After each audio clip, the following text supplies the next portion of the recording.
जोहार दोस्तों, मैं उरांव सर आप लोगों को स्वागत करता हूँ आज का महत्वपूर्ण क्लास में। तो जैसे आपको पता है कि झारखंड उत्पाद सिपाही में जो जिसका जो पेपर 2 है, कौन-सा? पेपर 2 है, पेपर 2 में कौन-सा? हिंदी जो है, उसका क्लास हम लोग 3 दिन से शुरू कर दिए हैं। शुरू दिन में जो हम लोग पेपर 2 में देखे हैं कौन-सा?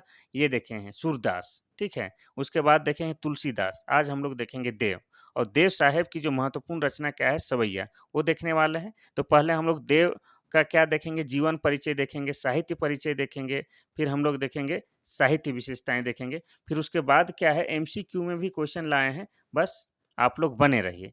तो ये जो है जो पढ़ा रहे हैं सूरदास, तुलसीदास ये सब आपका क्षितिज 2 में है, कितना? क्षितिज 2 में है और ये 10वीं क्लास का किताब है, ठीक है? इसके बाद हम लोग देखेंगे कृतिका 2 भी देखेंगे, ठीक है? फिर व्याकरण भी देखेंगे। तो जिसका भी झारखंड उत्पाद सिपाही में हिंदी है, वो मेरे साथ बने रहिए, आप लोग का एग्ज़ाम होने से पहले तक हम पूरा सिलेबस कंप्लीट करा देंगे, ठीक है? तो चलिए हम लोग देखते हैं क्या देव जी का जीवन परिचय।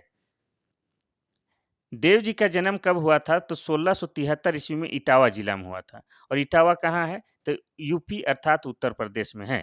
इनकी मृत्यु की बात किया जाए तो इनकी मृत्यु 1767 ईस्वी में हुआ है। ठीक है? तो रीतिकाल के कवियों में देव का विशिष्ट स्थान है। देव के गुरु श्री हित हरिवंश थे, जो वृंदावन में रहते थे, ये आपको याद रखना है। अब हम लोग देखेंगे इनका साहित्य परिचय, थोड़ा शॉर्ट में देखेंगे, जो इम्पोर्टेंट है उसी को देखेंगे, पूरा बेवजह का सब कुछ देखने की ज़रूरत नहीं है। साहित्य परिचय में हम लोग देखेंगे क्या कि उनके काव्य ग्रंथों की संख्या आपका कितना है? 52 से लेकर 72 तक माना जाता है। कितना? 52 से लेकर 72 तक माना जाता है। ठीक है? उनके ग्रंथों की संख्या अनिश्चितता का प्रमुख कारण ये है कि वे पुरानी रचनाओं में ही थोड़ा बहुत हेर-फेर करके नया ग्रंथ बना देते थे। इसीलिए गिनना थोड़ा-सा मुश्किल होता है। फिर भी जो उनका जो प्रमुख साहित्य है, उनको मैं यहाँ पर लिखा हूँ, वो आप लोग देख लीजिए। उनका जो प्रमुख साहित्य में से में कौन-सा है?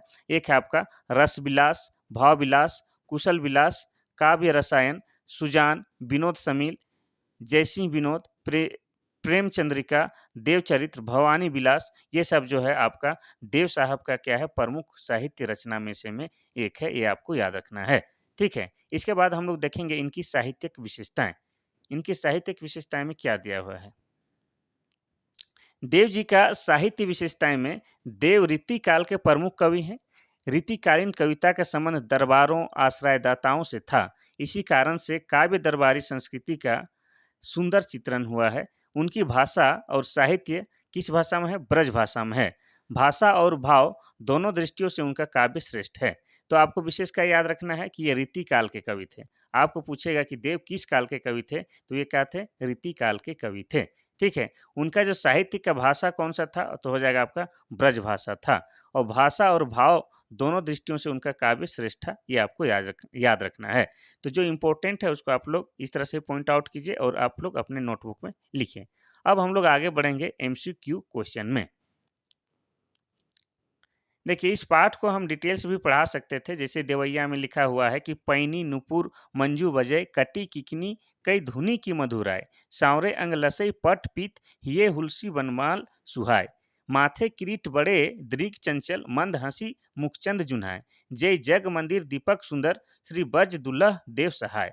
यानी कि इसका जो सवैया जो लिखा हुआ है इसका अर्थ होता है, कवि कहते हैं कि कृष्ण के पैरों में पाजे बहुत ही सुंदर बज रही है और कमर पर बंधी घंटियां भी मधुर धुन दे रही है। उनके सावले रंग के अंगों पर पीले रंग के वस्त्र बहुत ही सुशोभित हो रहे हैं। उनके हृदय पर वन के फूलों की माला अत्यंत सुंदर दिखाई दे रही है। उनके माथे पर मुकुट बहुत शोभायान है। उनके चंचल नेत्र और उनके चेहरे मंद-मंद मुस्कुरा रहे हैं। इस तरह से डिटेल में पढ़ा सकते हैं, लेकिन अभी उतना पढ़ाएँगे तो आप लोग बोर हो जाइए। इसलिए चलिए हम लोग शुरू करते हैं क्या एमसीक्यू। एमसीक्यू में देखिए देव कैसे कवि हैं? पहला है आशावादी, दूसरा है दरबारी, तीसरा है छायावादी, चौथा है निराशावादी। इसका सही आंसर हो जाएगा ऑप्शन नंबर बी दरबारी। तो देव जो हैं आपका दरबारी कवि है, ये आपको याद रखना है। सेकंड क्वेश्चन सेकेंड क्वेश्चन कहता है कि कृष्ण कैसा वस्त्र धारण किए हुए हैं? पहला है काला, दूसरा है पीला, तीसरा है सफेद, चौथा है नीला। इसका सही आंसर हो जाएगा ऑप्शन नंबर पी पीला, बी पीला। तो कृष्ण हमेशा पीला वस्त्र धारण करते हैं, ये आपको याद रखना है। नेक्स्ट क्वेश्चन देखते हैं हम लोग क्वेश्चन नंबर 3। क्वेश्चन नंबर 3 कहता है कि कृष्ण कमर में क्या पहने हुए हैं? पहला है माला, दूसरा है रस्सी, तीसरा है कमरधनी, चौथा इनमें से कोई नहीं। इसका सही आंसर हो जाएगा ऑप्शन नंबर सी, कमरधनी। कृष्ण अपने कमर में कमरधनी पहने हुए हैं। नेक्स्ट क्वेश्चन देखते हैं, क्वेश्चन नंबर 4। क्वेश्चन नंबर 4 कहता है कि किसकी जगमगाहट राधा की सखियों की तरह लग रही है? पहला है सूर्य की तरह, सूर्य की, दूसरा तारों की, तीसरा बल्ब की, चौथा इनमें से कोई नहीं। इसका सही आंसर हो जाएगा ऑप्शन नंबर बी, तारों। तारों की जगमगाहट राधा की सखियों की तरह लग रही है, ये कवि का कहना है। नेक्स्ट क्वेश्चन देखते हैं हम लोग, क्वेश्चन नंबर 5। क्वेश्चन नंबर 5 कहता है कि कवि ने चांदनी रात की सुंदरता को किन रूपों में देखा है? पहला है दही से छलकते समुद्र के रूप में, दूसरा दही की झाग से बने फर्श के रूप में, तीसरा आकाश में शिला से बनी मंदिर के रूप में, चौथा इनमें से सभी। इसका सही आंसर हो जाएगा ऑप्शन नंबर डी, इनमें से सभी। कवि ने चांदनी रात की सुंदरता को इन सभी के रूपों में देखा है, ये आपको याद रखना है। Question number 6। क्वेश्चन नंबर 6 कहता है कि कवि ने चांदनी की कल्पना किसके रूप में की है? पहला है सुधा मंदिर, दूसरा है सौंदर्य महल, तीसरा है रानी महल, चौथा इनमें से कोई नहीं। इसका सही आंसर हो जाएगा ऑप्शन नंबर ए, सुधा मंदिर। कवि ने चांदनी की कल्पना सुधा मंदिर के रूप में की है, ये आपको याद रखना है। क्वेश्चन नंबर देखते हैं 7। क्वेश्चन नंबर 7 कहता है कि कृष्णा की छाती पर किसकी माला सुशोभित हो रही है? पहला है हीरे की, दूसरा फूलों की वरमाला, तीसरा है सोने की माला, चौथा इनमें से कोई नहीं। इसका सही आंसर हो जाएगा आपका ऑप्शन नंबर बी, फूलों की वरमाला। कृष्ण की छाती पर फूलों की वरमाला सुशोभित हो रही है। Question number 8। क्वेश्चन नंबर 8 कहता है कि कृष्ण के शरीर का रंग कैसा है? पहला है गोरा, तीसरा है काला, दूसरा है काला, तीसरा है सांवला रंग, चौथा इनमें से कोई नहीं। इसका सही आंसर हो जाएगा ऑप्शन नंबर आपका सी, सांवला। तो कृष्ण किस रंग के थे? सांवले रंग के थे।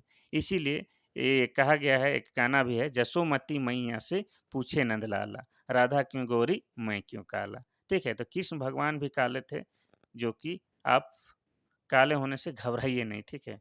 काला लोग ही बेस्ट होता है। Question number 9। क्वेश्चन नंबर 9 कहता है कि कृष्ण का मुख किसके समान कांति से परिपूर्ण है? पहला है चंद्रमा, दूसरा है सूर्य, तीसरा है सोने, चौथा है फूलों। इसका सही आंसर हो जाएगा ऑप्शन नंबर ए, चंद्रमा। कृष्ण का मुख जो है आपका चंद्रमा के समान कांति से परिपूर्ण है। Question number 10। क्वेश्चन नंबर 10 कहता है कि कवि ने कामदेव के शिशु के रूप में किस ऋतु का वर्णन किया है? पहला है ग्रीष्म ऋतु, दूसरा है वसंत ऋतु, तीसरा है वर्षा ऋतु, चौथा इनमें से कोई नहीं। इसका सही आंसर हो जाएगा ऑप्शन नंबर बी, बसंत ऋतु। कवि ने बसंत ऋतु को कामदेव के शिशु के रूप में वर्णन किया है, ये आपको याद रखना है। यानी कि रोमांटिक मौसम कौन होता है? बसंत ऋतु। Question number 11। कृष्ण को किसकी भांति सजाकर दिखाया गया है? पहला है हीरो, दूसरा है नायक, तीसरा है दूल्हे, चौथा इनमें से कोई नहीं। इसका सही आंसर हो जाएगा ऑप्शन नंबर सी, दूल्हे। कृष्ण को दूल्हे के समान सजाकर रखा गया है। ये जो शुरू जो पंक्तियां पढ़े उसी में तो है। क्वेश्चन नंबर देखते हैं हम लोग 12। क्वेश्चन नंबर 12 कहता है कि चांदनी रात में कौन सा दर्पण दर्पण सा प्रतीत हो रहा है? पहला है आकाश, दूसरा है चांद, तीसरा है तारे, चौथा इनमें से कोई नहीं। इसका सही आंसर हो जाएगा ऑप्शन नंबर ए, आकाश। चांदनी रात में आकाश जो है दर्पण सा प्रतीत हो रहा है। अब क्वेश्चन नंबर 13 देखते हैं, जो कि आज का आखिरी क्वेश्चन है। क्वेश्चन नंबर 13 कहता है कि किसकी आंखों की चंचलता शरारत से भरी है? पहला है कृष्ण की, दूसरा राधा की, तीसरा मीरा की, चौथा शिशु की। इसका सही आंसर हो जाएगा ऑप्शन नंबर ए, कृष्ण की। कृष्ण की आंखें चंचलता और शरारत से भरी हुई है, ये आपको याद रखना है। तो ये जो था आपका आज तीसरा क्लास आपका झारखंड उत्पाद सिपाही का पेपर 2 का। किसका? पेपर 2 में हिंदी का, ठीक है। हम डाल दिए हैं, इससे पहले क्या डाल दिए हैं, नागपुरी क्लास, जो कि पेपर 2 का ही पेपर भाषा पेपर है नागपुरी, उसका क्लास अभी 1 घंटा पहले ही डाल दिए हैं। अभी हिंदी के डाल रहे हैं। शाम को जो है आपका झारखंड जी के आएगा, ठीक है। इस तरह से प्रत्येक दिन आप लोगों को 3 क्लास मिलने वाला है। बस आप लोग उरांव सर ट्यूटोरियल के साथ जुड़े रहिए और अपना करियर को मजबूत बनाइए या सफल बनाइए, ठीक है।